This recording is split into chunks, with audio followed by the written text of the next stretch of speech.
Welcome. Today we host a really special conference here at University West.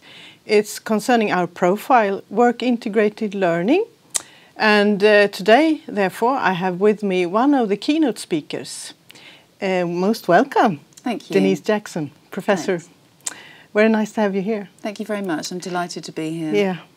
Yeah. When I read about your research, some keywords struck to me. You're talking about professional identity. You're talking about workplace learning and employability, among others. Is that the correct description, do you think? Or could you shortly describe your research area for me? Yeah, so I've been looking at graduate employability for quite a while, and it's a very complex construct. There's lots of different dimensions to it. There's capability development, which is what people more commonly associate with employability. So things like team working skills, communication, and by students having those skills, quite finely developed, it will make them more employable and more appealing in the labour market. But there's also other dimensions. So, for example, the ability to manage one's career, the ability to transfer those capabilities from university to the classroom.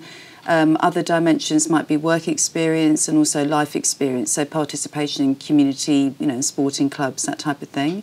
But an area that's quite underexplored is professional identity, and that's an area that I've been looking into for the last few years. And it's really around students having that sense of being a professional and really being able to arrive in the workplace and then transfer their skills and knowledge from university and apply it in all the different contexts that are presented to them. And that's particularly important nowadays because, as we know, in different developed economies, graduates aren't going into one workplace and then working there for many years. They're moving around, they're in different sectors, different industries, and they really need to have some familiarity with the general code of conduct, what it's like to behave in a professional and ethical way, and also have the capabilities necessary to perform as a professional in the workplace. So when I think of professional identity, there's different dimensions to it, and I try to simplify it to having familiarity with the profession or industry that you're entering into, having the capabilities to perform effectively, having the confidence as well, and also the mindset. And that really spans being able to reconcile your personal values and your other identities with being a professional in that particular context. So, for example, we are all, we might be carers, we might be friends to people, we might be parents. We have all these multiple identities that we're trying to reconcile. And sometimes you might find that a student will go into a workplace and their personal values they're not aligned at all to the profession that they're entering into, and they can really struggle with that.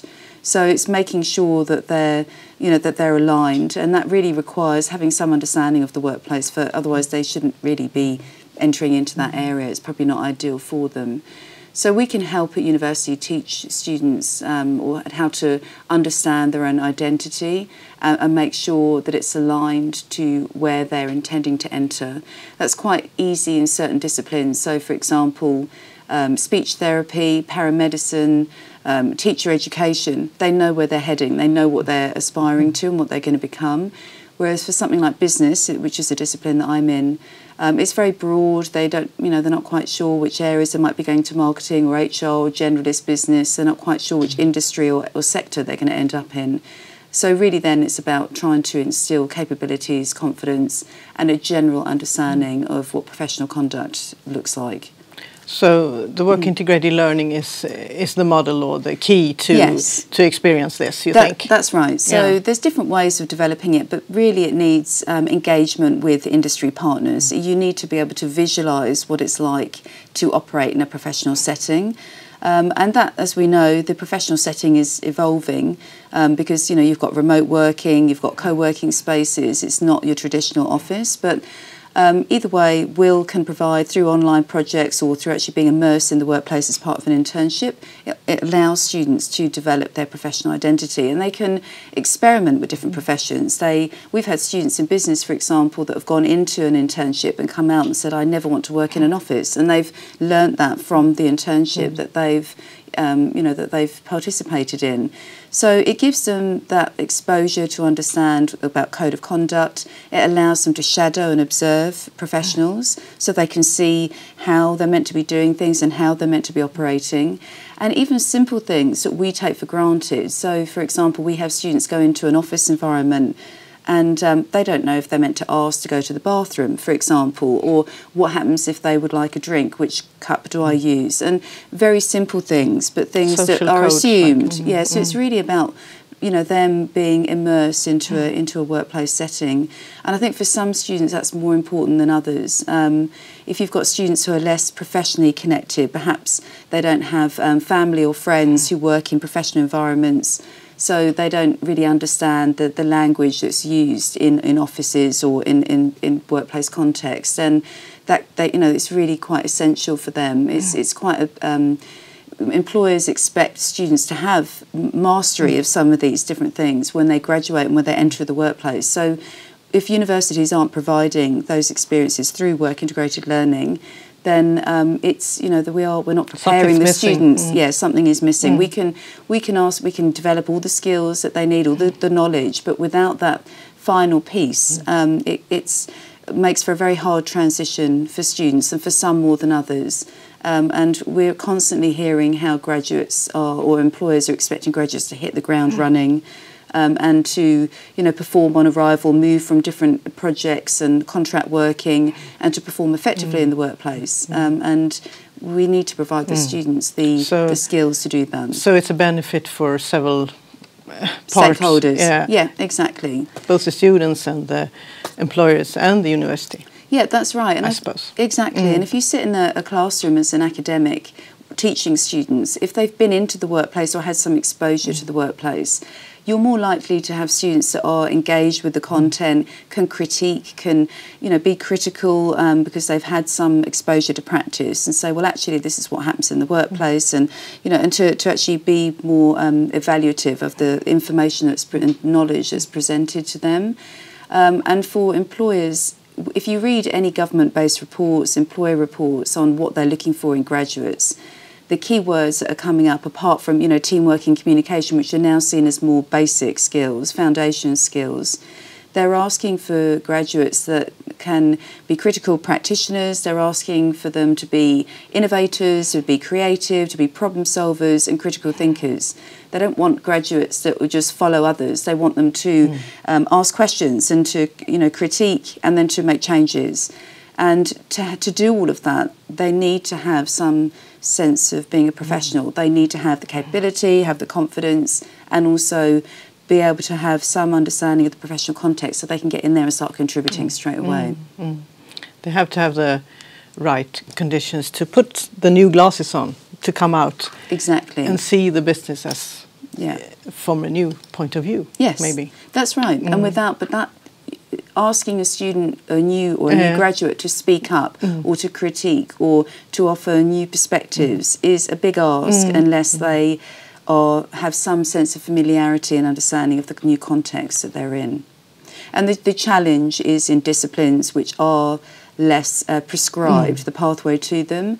And also, as we know, the work context is evolving, it's changing, it's very complex. It's not, the same as it was, 50 years ago, and it's because of, technology and globalization, it's constantly changing. And we have situations where people are working remotely where it's, difficult to give them that exposure to the professional environment. So we are often being asked for students to go into internships with companies that are, very small. They're micro businesses, startups, which are very innovative. So it's great learning for the student, but there might be a home-based office with 1 or 2 people, which doesn't give them that exposure that they need to understand what it's like to be in a busy environment and how people interact with each other.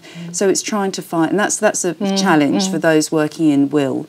And that's something that we need to try and manage to give the students an overall rounded experience. So what made you get interested in this field, like with work integrated learning? I think from a personal experience, when I went to university, which was many years ago, University of Sheffield, I'm from England originally, we didn't have any exposure to the workplace at all. And when I graduated, I went to work in the City of London as a trainee cocoa trader, which in retrospect was a mistake. It wasn't suited to me. Could you say that again? A trainee cocoa trader, so trading cocoa beans. So I was training on how so I was in the financial markets in London. Very fast paced, very corporate, and I suppose for me it didn't align to my values, and I didn't enjoy the setting that I was working in. And I actually only stayed there for a year, which is the shortest period of time I've ever done in a particular job. But I suppose that personal experience of that sense where you walk into a job and you almost have to become a different person to who you are to operate successfully, effectively, was quite difficult. Whereas as the years have gone on, I work in higher education. I find I go from home to work and I'm the same person. I feel very comfortable where I am, and that's, some of that is time served, but a lot of it is because the environment and the people I'm working with are, very similar to me, and they have the same values. And I see the importance of that, and I also think it's something which is assumed in higher education, that students will be able to choose the right pathway, or be able to go into a workplace context and just simply pick things up. And I think it actually takes them a long time to do that. So I think, given that it's such an area that's underexplored, that's why I've been so passionate about the professional identity side, and also making sure that students have the opportunity to get that relevant work experience during their degree. In the UK, the sandwich degree, the 2 years at university, 1 year in the workplace and 1 year back at university is very well established. Whereas when I arrived in Australia, it was quite apparent that we don't have sandwich degrees. Our university next year we're actually the second to launch sandwich degrees in the country. And there's been a big momentum to push work integrated learning. We've really advanced, incredibly over the last 4 or 5 years. And the value from that is obviously significant, but there's still a lot of work to be done compared with other regions, such as the UK, such as the cooperative education model in Canada and North America. So I suppose it's an area of passion for me, because I see the value to students in all of those different dimensions I mentioned earlier. WIL has a positive influence on each of those. And also because it's an area there's always room for further development and for, trying to infuse it into more degrees in different ways. There are challenges though. It's not an easy area. There's some resistance by some to infuse WIL into the curriculum. We have issues with crowded curriculum. I'm in business, so for example, accounting, which is very highly monitored in terms of accreditation. It's very difficult to get WIL into some of those degrees, and there's still some question over. Some will prefer for students to be developing their disciplinary knowledge rather than gaining relevant experience. They might see that as something that should be occurring extracurricular. So there are challenges in the space, but that makes it all more interesting to work in. But I'm being convinced that we are chosen the right way here at University of West, going this way with work integrated learning. So I hear it's very active and that it's growing, which is fantastic. It is growing and it's emerging in any way. And the same in Australia is very much pockets of very good practice, and now we have our national strategy for WIL, which was established in 2015, and that's meant a much more kind of coherent approach to developing WIL, and to also recognising that some student groups have had less access than others. So international students, those of low socioeconomic status who might not be as networked and can't find opportunities, so we obviously universities need to help them, etc. So there's been a big drive, and obviously with that has come lots of advantages. Yeah. Okay. I think I put an end there, and thank you very much for coming. Okay, no problem. And have a good stay here in Trollhättan. Thank you. Thank you.